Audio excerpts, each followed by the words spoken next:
is Emmi Beuger's Day Off, the weekly opinion editorial podcast from the Daily Collegian. My name is Emmi, and I was so busy with all my essays this week that I need to take a day off to record this podcast. And I'm Souza, and I guess from now on we're just going to call me a co-host because this isn't really a debate show anymore. Today's topic, we're going to talk about people with special needs in the workforce and the stigma that surrounds them. And we have a very special guest to talk about that today, and I'll flip it back over to Emmi to introduce her. So today we have our managing editor, Devyn, Giannetti, and she will be the editor-in-chief next year, and we're really excited for her. And this week she wrote, 2 days ago, she wrote a opinion editorial piece titled "End the Stigma of People with Special Needs in the Workforce." And it was a really awesome piece, and we're really excited to have you on to talk about it, Devyn. Thank you. I'm so excited. So just to start off, can you tell us a little bit about what inspired you to write this article, and then just tell us a little bit, just a brief summary of what your article was about? Yeah, so I have a brother named Sean that's 25. Obviously, I've known him my whole life, so I've grown up having a special needs brother in the family. He has a disability that's called paraventricular leukomalacia, and basically it's a cognitive disability that comes along with being somewhere on the autism spectrum, having mild cerebral palsy, poor fine motor skills, visual impairment, things like that. I have seen him grow and develop as a person as I've grown up with him, and I've really enjoyed watching him be able to learn and do new things. And so, these past few years after he was graduated from high school, I've been watching him kind of trying to find a job, and it's really not as easy as it might look for special needs people to find jobs that cater to their strengths. I think is a big part of it. So I wanted to kind of educate about the struggles that come with trying to find a job as someone with special needs or with a disability, because I think it's kind of an under-discussed topic that employers need to know more about and everyday students need to know about so that they can potentially advocate for it as well. Great. So one of my initial reactions to your piece, and I believe Nick also shared this same reaction, is that some of the statistic that you mentioned, that 91% of workers with disabilities are rated as average or better than average, just the same as the counterparts would be rated. And that was really striking to me, as well as when you talked a lot about these unknown things that I didn't know about, like job coaches, rare turnover, and all that. So why do you think that people don't know about these things? And are employers aware of a lot of these things? I think a lot of it has to do with the stereotype that is surrounded by special needs people. For whatever reason, a lot of people think that special needs people are overall angry and cynical, and that is, at least from my experience with all of the people with special needs that I've met, which is a lot, they're always really happy. My brother is probably the happiest person a lot of people would say they've ever met. He doesn't let things get him down, and he's always willing to talk, he's always willing to joke around, have a good laugh, and that shows in the workforce, and I feel like the same goes for a lot of other people. But a lot of the jobs that special needs people hold are kind of behind the scenes. So a lot of people with special needs work in factories. A lot of people with special needs work as busboys or, wiping tables. My brother currently works at McDonald's and a gym in our town, and both of those jobs involve him wiping down tables or wiping down equipment. And that doesn't give him a chance to show his strength, which is communicating with people, because wiping down equipment doesn't have anything to do with conversation, and that's where he excels. So I feel like the reason a lot of people don't know about this is because the jobs that are given to people with special needs don't cater to their strengths, which is personability, positivity, and I think a lot of employers don't know the benefit that they're always going to come in with a positive attitude. A lot of people with special needs like to hold a routine, so if they are supposed to go to work, they will go to work, which therefore means, a low turnover, you can always count on them, and there are just so many positives to having people with special needs on your work team because they're just amazing people. And so I think a lot of people don't know why, because they're not doing the right jobs. And you talk a lot about the positives that come along with this, and one of the sources that you cited in your article talks about comparing sort of different measures between people with disabilities, people without disabilities, and I'm a little bit surprised with some of these numbers too, because I look at tenure and I look at absenteeism, scheduled absences, and things of that nature, people with disabilities actually average lower numbers in scheduled absences, but they also tend to last longer on average on these jobs. So my question is, why would an employer not want somebody like that on their staff? Wouldn't that be something that they would absolutely sort of jump at the opportunity to hire somebody that doesn't leave and somebody that will always be there? Like, I don't understand. Yeah, you would think so. I think a lot of it is the stereotype that, they're just not as good of a worker, or they're slower in their work. And I think that's where the job coach part comes in. So for those who don't know, a lot of people with special needs that are in the workforce will have a job coach that kind of stands by them and helps explain, what tasks they're expected to do at their job, and kind of walks them through it, and, helps them learn effective ways that they can accomplish these tasks. So, for example, a lot of people don't really think about, this is a weird example, but a lot of people don't really think about wiping a table. They just grab a rag and go in circles and do that. But my brother, being visually impaired, it's difficult for him to see what he's wiping, so therefore he has to go more on the feel of the table. So he's been taught to start at the bottom of the table and then go straight up all the way to the end, and then move and go back down. So it's kind of, you just go up and down, back and forth. And boss at a regular job wouldn't know that, they need to be taught that way to be effective, and that's why a job coach is very valuable. But a lot of employers think that a job coach is kind of a second employee that they have to hire, and that's not the case. A lot of job coaches are paid for by the government or the state, and they come in for a short period of time and train them and find out the most effective ways for the person with special needs to do their job, and then they fade out. And then it's just the one person doing that job. So I think that job coaches are really important and not well known, and employers just kind of don't try and educate themselves about it a lot of the times, I think. I also, a part of what I do here is I study economics, and a lot about economics is trying to take advantage of some of the assets and trying to allocate resources that you have appropriately. But it sounds to me like when you describe how, people with special needs sort of go about their days and go about working these jobs, they seem a lot more precise. They are a very valuable resource that we don't really tap into here. So do you think if we could maybe flip the stigma on its head, would that maybe help us, or as a country or as a community, sort of embrace these people more? Because I feel like we don't really put much thought into how we accommodate people into our society. I mean, the main problem is that, this is such a cliche statement, but not everyone is treated equally, and special needs people are not treated equally, especially in the workforce. So I think that the conversation needs to start with all of the wonderful things they can do, rather than maybe the things that they cannot do. For sure, there are things that my brother cannot do. He can't write anything down because he has very limited use of his hands. He can't really use a pin pad to plug things in if he were to be working at a restaurant or anything like that. But those things need to go on the back burner to have more of a conversation about the things that they can excel at. Because a lot of special needs people, what happens is, if they are impaired or struggling in some parts of their life, they excel extremely in other parts. So, because my brother can't see very well, he can actually hear a lot better than the average person. We joke around, and I'll be downstairs and I will just say his name out loud like I'm talking right now, and then I'll hear these footsteps from upstairs running across the hall. I'll be like, "Did you call me?" It's so scary. Okay. Also, he's amazing at memorizing things, and a lot of employers don't ask that or know that.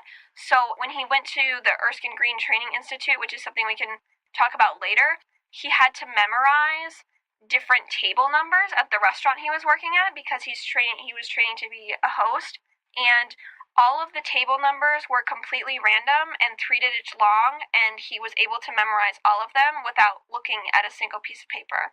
And not a lot of people can. I couldn't do that. I can't, No. Like, why would you not want to use that to your benefit? You know, like those are such valuable things that not everyone can do, that you can for sure use as a valuable asset to your team. So I take the law approach to a lot of things. Yes. As you probably know. After I read your article and prior to this, I looked up a couple laws that were passed and protections that were passed, and a lot of the theory that we have in the United States, I'm not saying this broadly, but I'm saying that people do have this idea that once we pass something, it helps fix the problem, helps facilitate to stop this problem. So I looked up the Individuals with Disabilities Education Act, and I also looked up the Americans with Disabilities Act. And pretty much the whole idea of the IDEA, Individuals with Disabilities Education Act, was to help accommodate people in education who have special needs and disabilities. And it was pretty effective since 1978. 3 times the amount of college freshmen with disabilities have entered college, but 70% currently cannot find work, even under this act. So I know that you've had some experiences with education, especially with your brother, in terms of accommodation or encouragement, motivation. Yes. So if you could speak a little bit about that and how you think that teachers, educators, professors can be more open, more accommodating, just any, I guess, broad ideas and suggestions that you have. So I have 2 things I want to talk about. In terms of services that may be provided through some of those laws, it can take forever to get the services that people tell you you've received for the person with special needs in your family.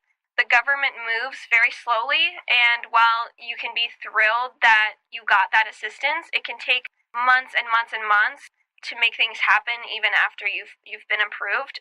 And in dealing with governmental resources, there are no clear processes. There's no flow chart that makes anything easier, and unfortunately you get very different responses from different people. You can think you're doing everything right based on what someone in a governmental office has told you, and then you find out when you get audited or have to file an interim report that what the person told you is completely wrong, and then you find out that multiple people that told you the same thing are wrong.